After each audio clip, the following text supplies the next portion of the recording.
السلام علیکم ورحمۃ اللہ وبرکاتہ۔ ناظرین، آج کی اس ویڈیو میں ہم کینسر کے حوالے سے بات کریں گے کہ آئے دن ہر انسان اس مرض کا شکار ہو رہا ہے اور وہ کیوں اس مرض کا، اس موذی بیماری کا شکار ہو رہا ہے۔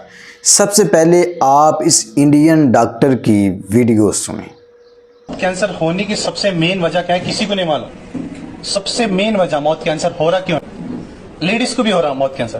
اب انہوں تو گٹکا کھاتے نہیں، پھر ان کو کیوں ہو رہا موت کینسر؟ لیڈیز تو گٹکا نہیں کھاتے، چلو جینٹس ہیں، جینٹس کھا رہے ہیں گٹکا، ان کو موت کینسر ہو رہا، وہ بات الگ ہے۔ لیڈیز کو کیوں ہو رہا موت کینسر؟ ہمارے پاس سب سے پہلے ہم اٹھتے ساتھی کیا کرتے ہیں؟ فوراً صبح میں اٹھتے ساتھی سب سے پہلے ہم کام کرنے والے دانت مانجنے والے، دانت کولگیٹ، پیپسوڈینٹ، دانت مانجتے نا، اس کے اندر ایک کیمیکل ہے methyl Lauren sulphate, sodium Lauren sulphate بولتے ہیں۔ جو برک نکلتا نا، وہ سیم برک سرف ایکسل میں بھی ہے، سیم برک ہارپک میں بھی ہے۔ ہم صبح اٹھتے ساتھی فوراً دانت مانج رہی، دانت جو مانج رہی نا، وہی سب سے بڑا غلط ہے۔ جو کولگیٹ، پیپسوڈینٹ، سکاکو، ڈابر لال جو بھی استعمال کر رہے ہیں، وہی سب سے بڑی غلطی۔ اس ویڈیو کے اندر یہ ڈاکٹر صاحب بتا رہے ہیں کہ جو ہم یعنی کہ دانت صاف کرنے کے لیے ٹوتھ پیسٹ استعمال کرتے ہیں، اس کے اندر ایک کیمیکل استعمال کیا جاتا ہے اور وہی کیمیکل سرف کے اندر بھی استعمال کیا جاتا ہے۔ اور جو ہم ڈاکٹر یا کولگیٹ یہ یعنی کہ دانتوں کو صاف کرنے کے لیے ٹوتھ پیسٹ استعمال کرتے ہیں، اس کی وجہ سے منہ کا کینسر ہوتا ہے۔ اور وہ کہتے ہیں کہ کچھ لوگ ایسے ہیں، مثال کے طور پر کچھ مرد ہیں جو یعنی کہ وہ گٹکا استعمال کرتے ہیں، وہ تمباکو کا استعمال کرتے ہیں، تو ان کو اس وجہ سے منہ کا کینسر ہوتا ہے۔ لیکن کچھ لیڈیز ہیں، ان کو بھی منہ کا کینسر ہو جاتا ہے، حالانکہ وہ ایسی کوئی چیز استعمال ہی نہیں کرتی۔ یعنی کہ آج ہمارے معاشرے کے اندر ہم لوگ کہتے ہیں کہ ہم نے بڑی ترقی کی ہے، ہم جدید ٹیکنالوجی کا استعمال کرتے ہیں، ہم لوگ بہت آگے ہیں، گوروں نے بہت ترقی کی ہے، ہم مسلمان ان سے متاثر ہوتے ہیں۔ اور آگے آپ یہ ویڈیو دیکھیں، یہ ڈاکٹر عفان صاحب ہیں، پاکستان کے معدے اور جگر کے اسپیشلسٹ ہیں، وہ بھی کہہ رہے ہیں کہ جناب ٹوتھ پیسٹ کے اندر استعمال ہونے والا جو کیمیکل ہے، اس کی وجہ سے منہ کا کینسر ہو سکتا ہے۔ سنیں ذرا۔ کیا ٹوتھ پیسٹ کے اندر موجود کیمیکلز منہ کا کینسر کر سکتے ہیں؟ جواب ہے ہاں، اور یہ صرف سوڈیم لوریل سلفیٹ کرتا ہے۔ تو ناظرین، بات یہ ہے کہ آج ہم بحیثیت مسلمان، ہم اسلام سے دور ہونے کی وجہ سے ہمارے اندر یہ بیماریاں پیدا ہو چکی ہیں۔ اور بات کرنے کا مقصد یہ ہے کہ نبی علیہ الصلوۃ والسلام نے آج سے 1400 سال پہلے مسواک کا حکم دیا تھا، اور نبی علیہ الصلوۃ والسلام نے ارشاد فرمایا، اگر میں اپنی امت کے اوپر مشقت نہ خیال کروں تو میں اب لوگوں کو حکم دوں کہ ہر نماز کے ساتھ یہ مسواک لازم پکڑیں۔ اور نبی علیہ الصلوۃ والسلام نے مسواک کی بہت زیادہ تاکید کی ہے۔ ماں جی عائشہ رضی اللہ تعالیٰ عنہ سے سوال کیا گیا کہ نبی علیہ السلام جب گھر میں تشریف لاتے تو سب سے پہلے کیا کرتے تھے؟ تو ماں جی عائشہ رضی اللہ تعالیٰ عنہ کہنے لگی کہ اللہ کے رسول سب سے پہلے مسواک کیا کرتے تھے۔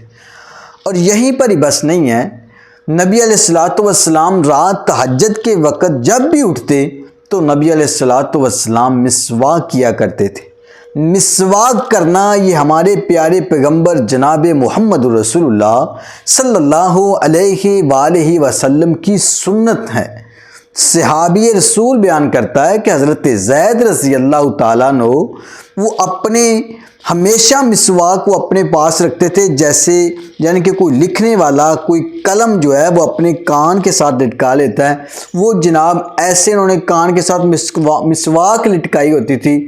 جب بھی نماز کا وقت ہوتا تو وہ اپنے دانتوں کو صاف کیا کرتے تھے۔ اور نبی کریم صلی اللہ علیہ وآلہ وسلم نے ارشاد فرمایا کہ اللہ نے مجھے مسواک کرنے کا اتنا حکم دیا کہ مجھے خدشہ ہو گیا، مجھے خیال آیا کہ اللہ ان قریب مسواک کے متعلق قرآن مجید میں کوئی آیت نازل کر دے گا، جن کی مسواک اللہ تعالیٰ کو بہت پسند ہے، اور نبی علیہ السلام نے فرمایا مسواک سے منہ پاک ہو جاتا ہے اور مسواک کرنے سے اللہ کی رضا حاصل ہوتی ہے۔ اور آج ہم کہتے ہیں جناب ہم بڑے جدید دور کے اندر گزر رہے ہیں، جدید ٹیکنالوجی ہے، ماڈرن دور ہے، کیا کچھ لوگ مسواک کو ویسے حقیر سمجھتے ہیں۔ یاد رکھ لیں، اب دنیا کی کوئی بھی چیز استعمال کر لیں، لیکن جو خاصیت مسواک کے اندر ہے وہ دنیا کی کسی چیز کے اندر بھی نہیں ہے۔ آپ ٹوتھ پیسٹ کا استعمال کر لیں، آپ اس کے اندر کولگیٹ، ڈاکٹر، کسی چیز کا بھی استعمال کر لیں، لیکن یاد رکھیں جو خاصیت مسواک کے اندر ہے وہ دنیا کی کسی کیمیکل یا کسی میڈیسن یا کسی چیز کے اندر بھی نہیں ہے۔ اگر منہ کو صاف اور شفاف رکھنا چاہتے ہو تو پھر مسواک کو لازمی پکڑو، اگر ان بیماریوں سے بچنا چاہتے ہو تو پھر مسواک کو لازمی پکڑو، پھر رسول اللہ صلی اللہ علیہ وسلم کی سنت کے اوپر عمل کر کے دیکھو۔ یقیناً یہ جو موذی امراض ہیں، کینسر جیسی موذی امراض، یہ کس لیے ہو رہی ہیں؟ یہ صرف اور صرف رسول اللہ صلی اللہ علیہ وسلم کی سنت سے دوری کی وجہ سے ہو رہی ہیں۔ یقیناً جب ہم نبی علیہ السلام کی سنت کے اوپر عمل کریں گے تو الحمدللہ ہمیں دنیا میں بھی کامیابی ہوگی اور آخرت میں بھی کامیابی ہوگی۔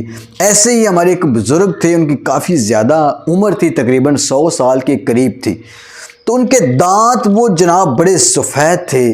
مجھے ایسے لگا کہ شاید یہ اس نے لگوائے ہیں، تو میں نے ایک دن پوچھا کہ یہ دانت آپ نے لگوائے ہیں؟ کہنے لگے نہیں، لگوائے کیا ہیں، یہ میرے اوریجنل دانت ہے۔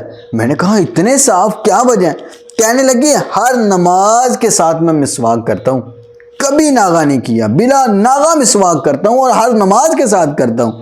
کہنے لگے کبھی مجھ کو دانتوں کی درد نہیں ہوئی، کبھی میری داڑھ وغیرہ درد نہیں کی۔ آج کل تو اسپیشل کلینک بنے ہوئے ہیں، ہر انسان اس حوالے سے پریشان ہے۔ کس لیے؟ کیونکہ ہم رسول اللہ صلی اللہ علیہ وسلم کی سنت سے دور ہو چکے ہیں، ہم نے مسواک کو چھوڑ دیا ہے۔ ہم کہتے ہیں یہ چھوٹی سی سنت ہے، او اللہ کے بندو ہم اس کو حقیر سمجھتے ہیں، یہ حقارت والی نہیں ہے، اس کے بڑے فائدے ہیں دنیا میں بھی اور اس کے بڑے فائدے ہیں بیماریوں سے بچنے کے بھی، اور یہ اگر ہم مسواک کریں گے تو ہم یقیناً ایک سنت کے اوپر عمل کریں گے، یقیناً ہمیں اس کا اجر ملے گا، اور اگر ہم سنت کی طرف عمل آئیں گے تو یقیناً ہم ایسی موذی کینسر جیسی موذی بیماریوں سے بھی بچ سکتے ہیں۔ تو کیوں نہ ہو کہ ہم سنت کے اوپر عمل کریں اور دنیا بھی اپنی بہتر کر لیں، آخرت بھی اپنی بہتر کر لیں۔ اللہ تعالی ہم سب کا حامی و ناصر ہو۔ والسلام۔